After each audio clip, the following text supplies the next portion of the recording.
dados penilaian datang Allah Dzatullah. Allah iku pembohong. Allah iku gorotok.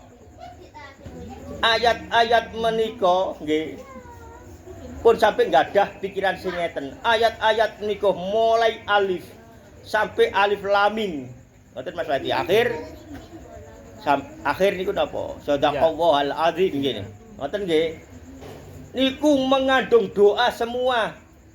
Doa duniawi, doa keselamatan, doa rezeki, dan doa lain-lainnya. Nopo kok mboten kesampaian teng diri terasa diri niki sehingga kita menilai Allah pembohong, Allah goroto. Aku wis ndonga, aku wis maca ayat ngene, aku dikai lara ae. Aku wis ndonga wis aku maca ayat iki dadi suge-suge ae. Aku wis ngene, aku wis ngono. Kok gak dikabulno nang Allah pembohong. Pun sampai ngoten.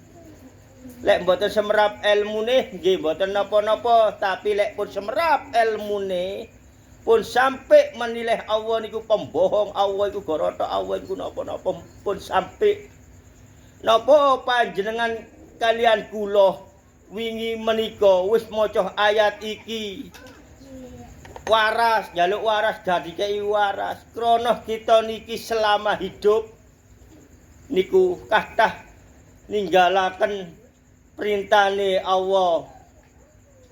Dadi kendhake Allah 100% mutlak napa terose Allah. Senajan kula kalih panjenengan maca donga-donga sing kados nggih niku wau mboten diparingi kadose, tapi kenyataane dateng Allah diparingi. Niku nggih, lara niku ngurangi dosa. Lek didamel ikhtiar dateng Allah, moko sing diparingi keselamatan, kesehatan duniawi niku dateng nyugane panjenengan. Dateng putuhe panjenengan. Nah niki kewelasane Allah Ar-Rahman Ar-Rahime panjenengan kali kula mboten ngerti. Wis maca surat Waqiah sing garike suge-suge ae. Mangke lek diparingi suge kula sombong. Dadi nang Allah mboten dike sak cukupe mawon enten warung kae tumbas ten warung. Lek misale mangke pangeran niku semerap Allah niku lebih semerap. Kontak iki sepeda motor gede titik sing rega sakmene ngalor wedul buaya tok ngoten niku nggih. Lah niku Allah pun semerap. Lek bab donya niku dadi kita kalian panjenengan niki nggih cekap mawon nglaksanakaken kehidupan sehari-hari pados ekonomi. Sakekekane Allah dengan ikhtiar fisik niki niku elmune nerimo ing pandum lek tiyang Jawi. Lek tiyang nggih sing basa Arab nika nggih wis niku nerimo rahmatipun Allah, rezekine Allah. Nah niku nggih dadose panjenengan kalian kula niki pun jelas ngresula lek kula wantun sanjang ten Allah. Krana kula diparingi ngeten iki nggih tau ndonga, ya Allah kula pun ndonga ngeten kok mboten sampean lakon-lakoni kula. Kok mboten sampean ijabahi kula. Maka Allah enten akhirnya Allah nggih sanjang. Tapi mboten kados bersuara gini. Keimanan ini yang berkomunikasi kalian Allah, maka keimanan ini yang mendidik diri ini. Ngerti akhirnya. Nek tak kei donya akeh sombong. Nek tak kei waras wong dosamu sik akeh.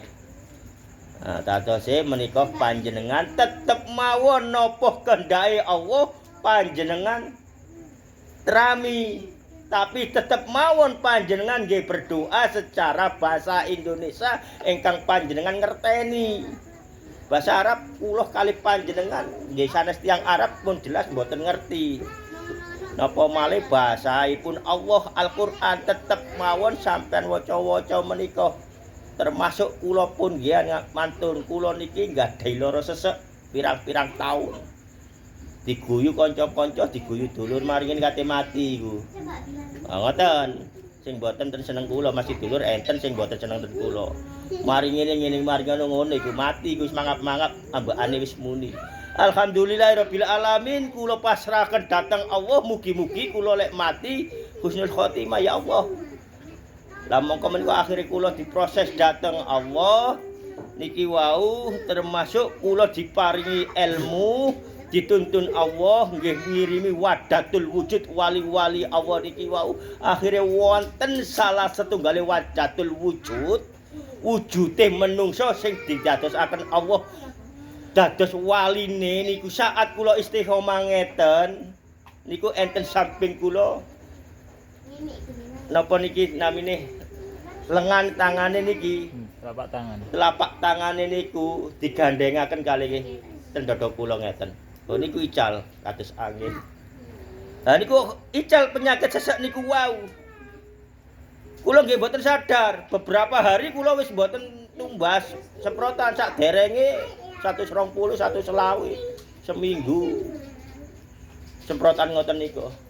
Setelah kula diparingi ilmu Allah kirim suratul wadatul wujud suratul Al-Fatihah niku wau sampai diparingi ngoten sejak niku kula mboten sesek malih sampai sakniki.